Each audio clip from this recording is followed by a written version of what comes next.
खुलुमबाय लोगोफोर दिनै जोंनि हादोरा 80 इयार्स जाबाय इंराजफोरनिफ्राय स्वाधीन जानाया। दिनै गेदेर मोनसे कुवेश्चन आरो बे कुवेश्चनखौ नोंथांमोनाबो खोनासंनांगोन आरो भिडिअखौ जोबजासिम नायथारनांगोन। मानोना दिनै 80 इयार्सआव जोङो मा मोनखो? दिनै जोंनि खाथिनिनो हादोर चाइना जोंनिख्रुइ 2 बोसोर उनाव बिथांमोना इन्डिपेन्डेन्ट जादोंमोन आरो 2 बोसोर उनाव इन्डिपेन्डेन्ट जानानैबो बिथांमोना दिनै मा रखम लाइफस्टाइल बिथांमोना दिनै थांनानै दङ आरो जोङो माबायदि लाइफस्टाइलाव दिनै थांनानै दङ। जों दासिमबो सरकारनि बै 5 केजि माइरंनि थाखाय बा 1 केजि सिनिनि थाखाय 1 केजि दालिनि थाखाय जोङो लाइन फाथिहैनांगौ। मा बिनि थाखाय जोङो भारतखौ स्वाधीन खालामदोंमोन। दिनै नोंथांमोना गासैबो मिथिगौ गेदेर गेदेर मन्त्रि मिनिस्टारफोरा मा रखम एफा साफा न'आवबो बिथांमोना रेड कार्पेट बनानै थाबायो। मा जोंहा अधिकार गैया बेफोरनि थाखाय? नोंथांमोना भिडिअखौ जोबजासिम नाय। दिनै आं नोंथांमोननो प्रमाण खालामना खोन्थिगोन बे भिडिअनि थ्रुयै जे नोंथांमोना दिनैबो इन्डिपेन्डेन्ट जायाखै।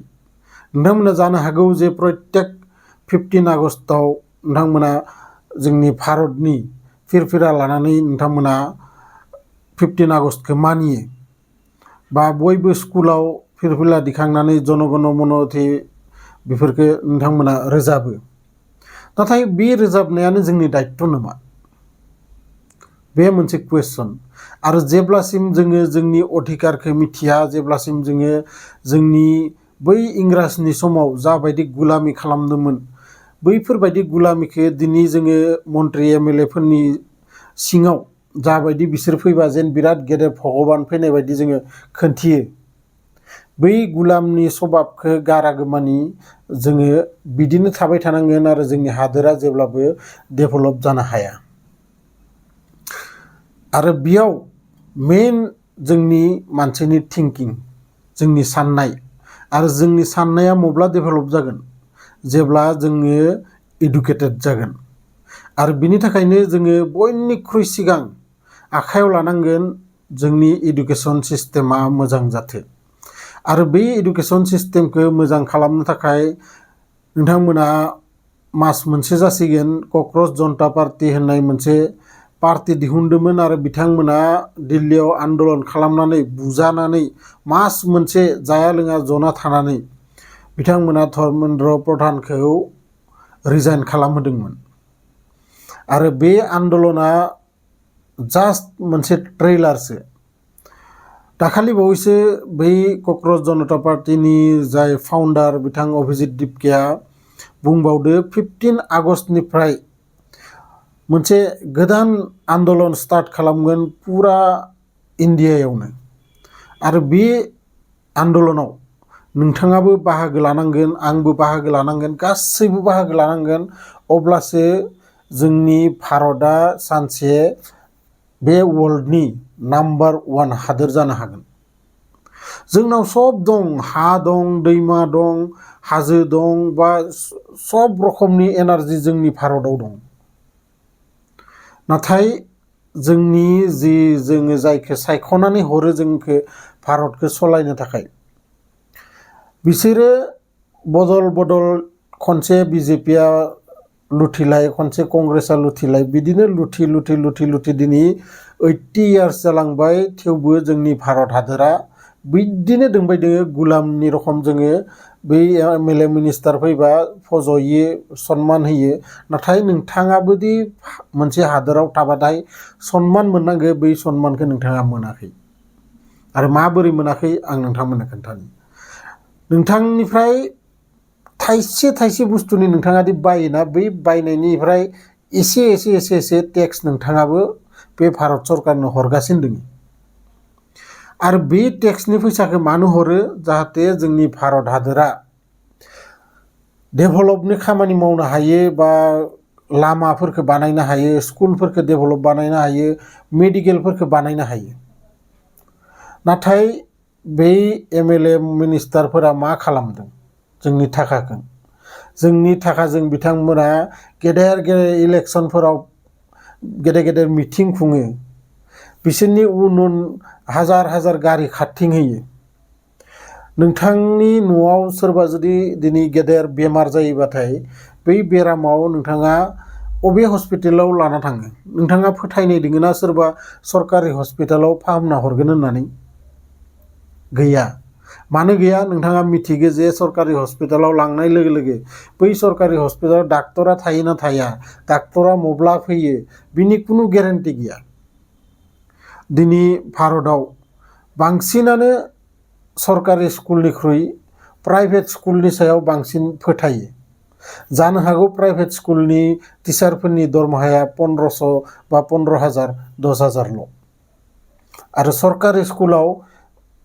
मास्टरफोरा दरमाहा मोनो 60,000 70,000 नाथाय 60,000 70,000 पेमेन्ट मोननानैबो बिसोरो गथ'फोरखौ इंलिश फंसे बुंनो हानाय बानायनो हाया नाथाय प्राइभेट स्कुलाव बै 10,000 15,000 नि साख्रि मावनानै बै मानसिफोरा गथ'फोरखौ इंलिश बुंहोनो बा इंलिशखौ माबोरै रायलायनांगौ बेफोरखौ सोलोंहोयो माबोरै हादो मानोना बिसोरो घुस होनानै साख्रि लायाखै आरो प्राइभेट स्कुलाव बिसोरखौ सायख'नानै लादो जे नोंहा सासे गथ'खौ फोरोंनायनि एबिलिटि दंना गैया आरो बिनि थाखायनो बै प्राइभेट स्कुलनि गथ'फोरा गोरों जायो बा सरकारि स्कुलनिख्रुइ स्मार्टसिन जायो आरो बिनि थाखाय बिमा बिफाया फोथायनाय दं जे अमुक स्कुलाव होबाथाय गथ'आ मोजांसिन जागोन सरकारि स्कुलनिख्रुइ नाथाय बयहाबोथ' गोहो गैया दा गोहो गैयाबा जोङो मा खालामनांगोन बयबो जाहाथे समान लेभेलनि एडुकेसन मोनो बयबो जाहाथे समान लेभेलनि गोरों जायो समान लेभेलनि स्मार्ट जायो जों बिखौ नागिरो आरो बिनि थाखाय जों मा खालामनांगोन जोङो बयबो मोनसे थांखि लानांगोन जे सासे मानसिया 15 आगस्टनिफ्राय मास मोननै बिथां अभिजित दिपकाया टाइम होदो आरो बे मास मोननैयाव सासे मानसिया गंनै स्कुल भिजिट खालाम आरो बै गंनै स्कुलाव थांनानै नोंथांमोना नायहैनांगोन जे बै स्कुलाव लेडिसफोरनि थाखाय हिन्जावसा गथ'फोरनि थाखाय आलादायै लेट्रिन बाथरुम दंना गैया बै स्कुलाव जि लेट्रिन बाथरुम दोङो बेयो साफा नंगौना नङा क्लिन नंगौना नङा बेयाव दै फैयोना फैया लोगोसे बै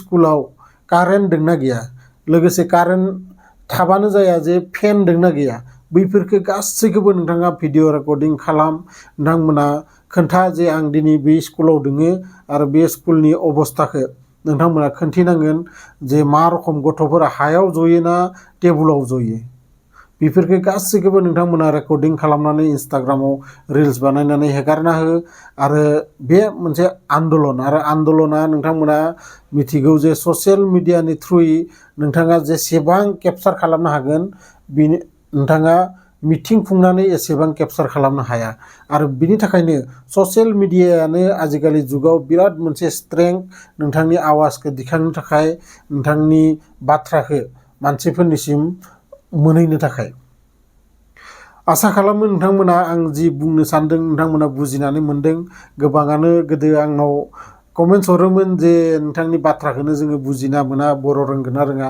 एक्चुअलि आंबो बर' गामियावनो थानाय नाथाय खोन्थाया ओरैबायदि जाहैयो जि समाव आङो स्कुलाव थांनो गोनांमोन बै समाव जोंनि खाथियाव जि स्कुल दंमोन बे स्कुलनि अबस्थाया एकदम गाज्रिथारमोन सासेल' टिचार आरो इमान गोबां छात्रफोर स्कुलनि कन्डिशनाबो मोजां नङा आरो स्कुल टिचारा सासेल' नालाय माब्लाबा माब्लाबा बिथाङाबो अफिसनि खामानि माबानि खामानि ओंखारबाथाय बिथाङा बन्द' खालामना थाङोमोन आरो बिनि थाखाय जोंहा बिमा बिफाया मोनसे हारसा स्कुलाव जोंखौ फरायहोयो आरो हारसा स्कुलावनो फरायनानै आङो दिनै एसेबां जिखिनि आङो रोंगो बा फरायदो हारसा स्कुलावनो फरायदो बिनि थाखाय आंनि जिथु रायज्लायनाय बियो एसेबां माने क्लियार जाया नाथाय थेवबो आङो सानो नोंथांमोनखौ बुजायनो थाखाय बेखिनियानो साफिसियेन्ट होननानै भिडिअखौ मोजां मोनदोंबाथाय लाइक शेयार कमेन्ट्स खालामबानो जाबाय लोगो मोनगोन बेफोरबायदिनो मोनसे भिडिअ लानानै नेक्स्ट भिडिअआव अब्लासिम गोजोन्थों।